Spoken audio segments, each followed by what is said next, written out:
After the Chinese Grand Prix, every camera in the paddock was pointed at Mercedes, celebrating another 1-2 finish.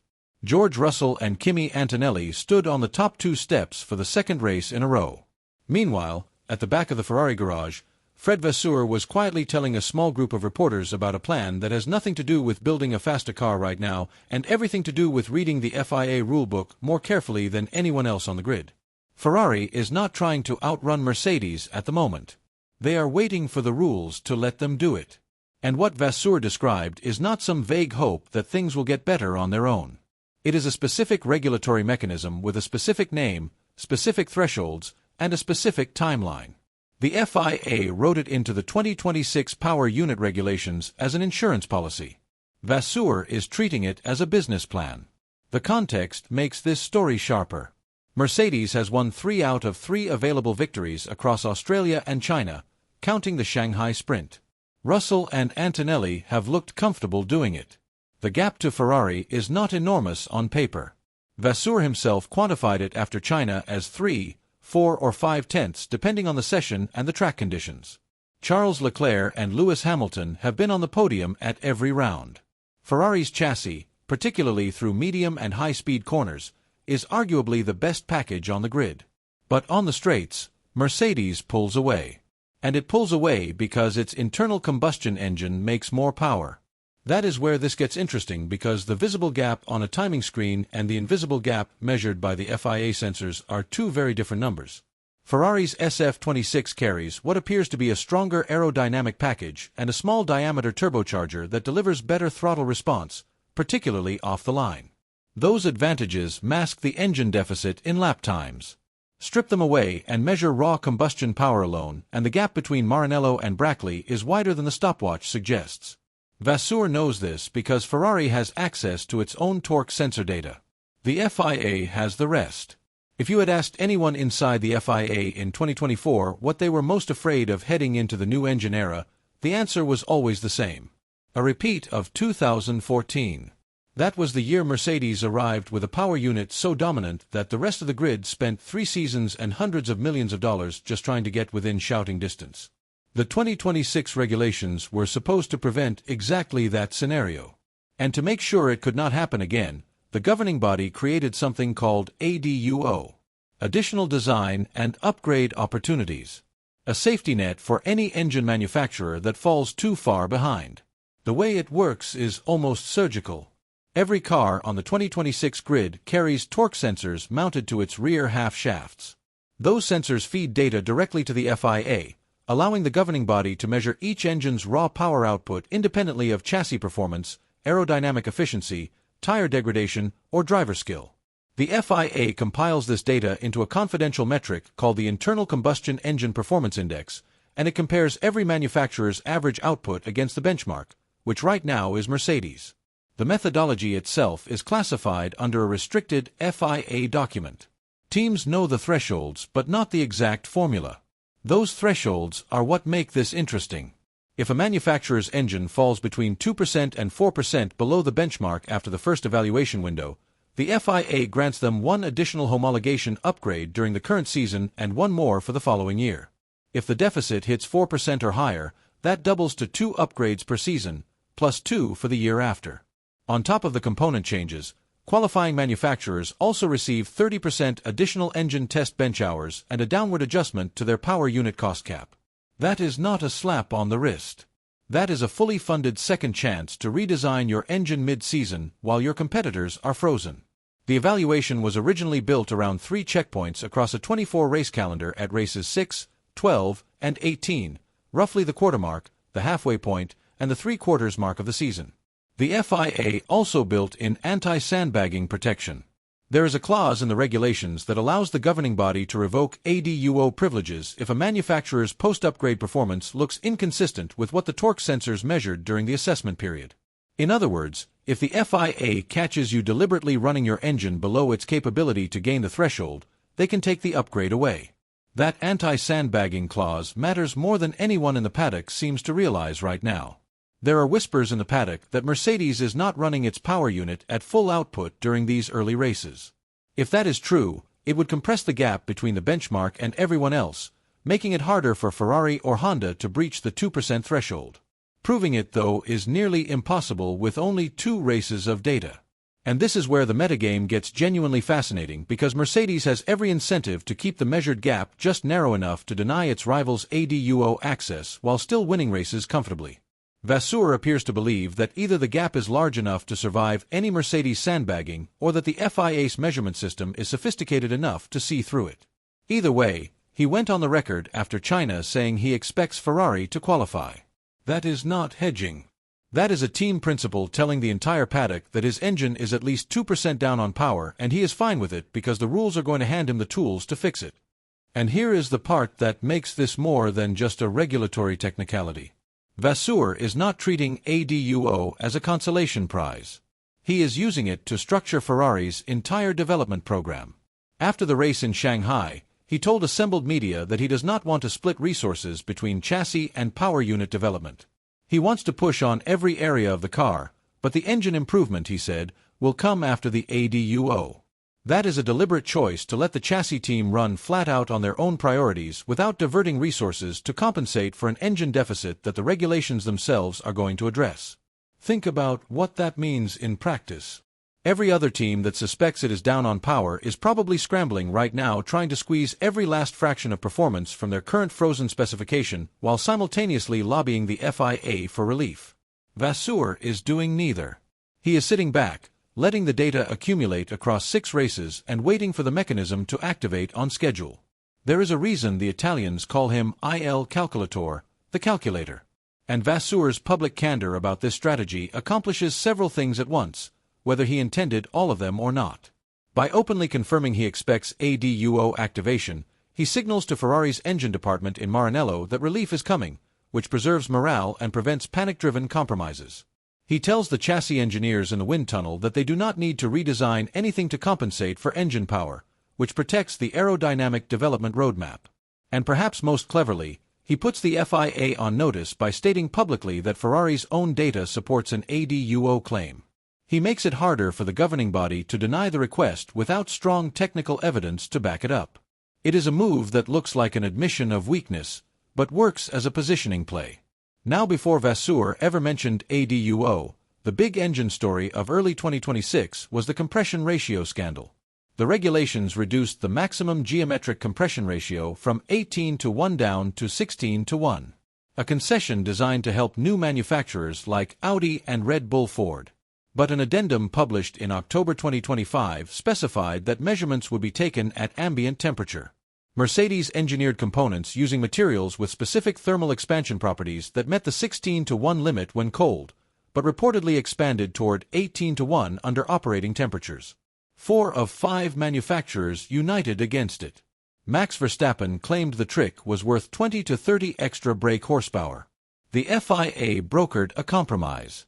Starting from the Monaco Grand Prix on June 1st, compression ratios will also be measured at 130 degrees Celsius oil temperature with a tolerance up to 16.7:1. From 2027 onward, only hot measurements apply. Most of the paddock treated this as a win against Mercedes. Vasseur did not. His response was almost dismissive. He said he is not convinced the new compression ratio rule will be a huge game changer. The real opportunity, he said, is the ADUO. That single comment tells you everything about where Ferrari thinks Mercedes's advantage actually lives. If the compression ratio fix were going to close the gap meaningfully, Ferrari would not be planning around an ADUO. The fact that he is signals that Ferrari's internal data shows the power deficit runs deeper than one loophole. Mercedes did not just find one clever trick. They built a better engine. Full stop. And the only way to match a better engine is to build a new one, which is exactly what ADUO would let Ferrari do. The timing of all this has been complicated by geopolitics. The cancellation of the Bahrain and Saudi Arabian Grand Prix, a consequence of the escalating conflict in the Middle East that erupted in late February, shrank the 2026 calendar from 24 to 22 races. That pushed Race 6 from Miami in early May to approximately Monaco in early June, delaying the first ADUO evaluation window by over a month. Reporting from the race indicates the FIA wants to adjust the rules to preserve the original timeline, potentially by setting a fixed calendar date rather than tying the evaluation to a specific race number. Aston Martin's Mike Crack said after China that the earlier they can make improvements, the better. That 1-month delay matters more than it sounds. Every extra race that Ferrari runs with its current engine specification is a race where Mercedes can extend its points advantage in both championships. If the evaluation happens after Monaco instead of after Miami, the FIA assessment, the approval process, and the physical build of new components all shift later into the summer. The difference between a new engine arriving at the Canadian Grand Prix versus the Hungarian Grand Prix could be 3 or 4 races of championship points that Ferrari can never recover. If you are following the story of the 2026 season and want to stay ahead of it, hitting subscribe means you will not miss the next chapter. This one is moving fast. While the calendar debate plays out in the background, Italian sources have been painting a picture of what Ferrari actually intends to do with its ADUO window that goes beyond anything the regulations architects probably imagined. Franco Nugnes, editor-in-chief of Motorsport.com Italy and one of the best-connected journalists in the Ferrari orbit, reported that Ferrari's engine department under Enrico Gualtieri is not preparing an incremental upgrade. According to his reporting, the current power unit, internally designated the 0676, is considered a transitional solution with virtually no remaining development margin. The original project suffered from what sources describe as an inaccurate estimate of the combustion chamber's calorific potential, a flaw inherited from the original project lead, who has since departed for Audi. That detail about the project lead departure is worth sitting with for a second. Wolf Zimmermann, who ran the early-stage development of this power unit, left Ferrari for Audi before the engine was finalized. The institutional knowledge that walked out the door with him reportedly left the remaining team scrambling to compensate for design assumptions that were already baked into the architecture. This is not a case of an engine that needs tweaking. It is a case of an engine whose foundation may have been built on flawed calculations. What Ferrari reportedly has in the pipeline is closer to an entirely new power unit concept. If the first evaluation window triggers around Miami or Monaco, the FIA would assess and approve the modification request. The upgraded engine could become operational at the Hungarian Grand Prix on July 26, the last race before the summer break. That would give Ferrari an entirely different engine for the second half of the season and a head start on 2027 development. That timeline is worth sitting with for a moment. A completely new engine arriving mid-July would mean Ferrari enters the summer break as a different team than the one that started the season. Every race from Hungary onward becomes a different competitive proposition. And the 2027 upgrades that come bundled with ADUO mean the advantage compounds into next year. Ferrari is not the only team watching this mechanism closely. Honda is widely expected to qualify for the more severe tier, the 4% bracket, which would unlock 2 mid-season upgrades, plus 2 for 2027.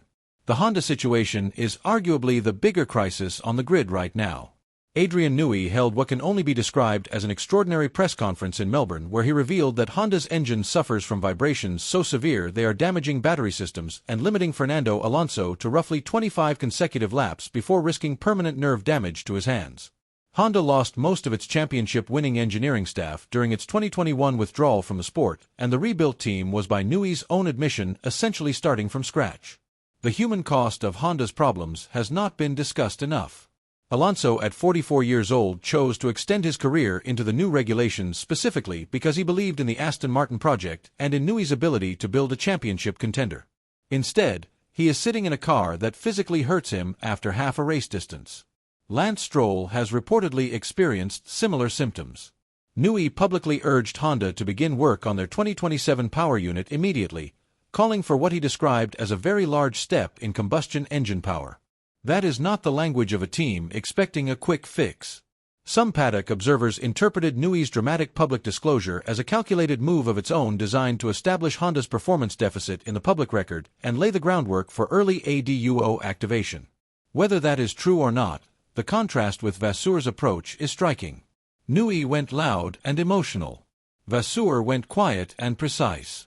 Both are angling for the same regulatory relief, but through completely different strategies. And both might end up standing in front of the FIA at the same evaluation window, making very different cases for the same outcome. Red Bull Ford Powertrains presents a different problem entirely. Technical Director Ben Hodkinson has been the most vocal critic of the ADUO system, questioning whether meaningful upgrades can realistically be developed within the mandated timelines given the complexity of power unit manufacturing. He pointed out that Red Bull has a full fleet of 12 engines already in the pool that would all need updating, and argued that the gestation time of an idea in power units is far longer than it is on the chassis side. He has pushed for what he called a gloves-off fight without homologation restrictions. Whether Red Bull Ford qualifies for ADUO remains uncertain. Some reports suggest they found the same compression ratio trick as Mercedes, which could keep their performance index above the 2% line. The wider competitive picture is one where Mercedes sits alone at the top. Ferrari occupies a clear but bridgeable second. Honda is in genuine trouble and everyone else is still figuring out where they stand. Audi, the only brand new manufacturer on the grid, could also qualify for ADUO relief. Gabriel Bortolotti scored points on debut in Melbourne, but the Audi power unit has shown reliability issues, and Nico Hülkenberg suffered a technical failure before the race even started. What makes the Ferrari story different from all of these is the posture. Every other team that might qualify for ADUO is treating it as emergency assistance. Vasseur is treating it as a scheduled appointment. He knew the engine would be down. He planned the season around the rules, providing a window to fix it. He told the chassis team to push without compromise and told the engine department that their moment comes later. That is not desperation. That is architecture. The 2026 regulations did not just change how Formula One engines work. They changed how teams think about falling behind. For the first time in the hybrid era, being slower at the start of the season is not a sentence. It is, if you read the rulebook carefully enough, an opportunity. And nobody on this grid appears to have read it more carefully than the team principal sitting in the back of the Ferrari garage in Shanghai, quietly explaining to anyone who would listen that the gap to Mercedes is not a problem to be solved.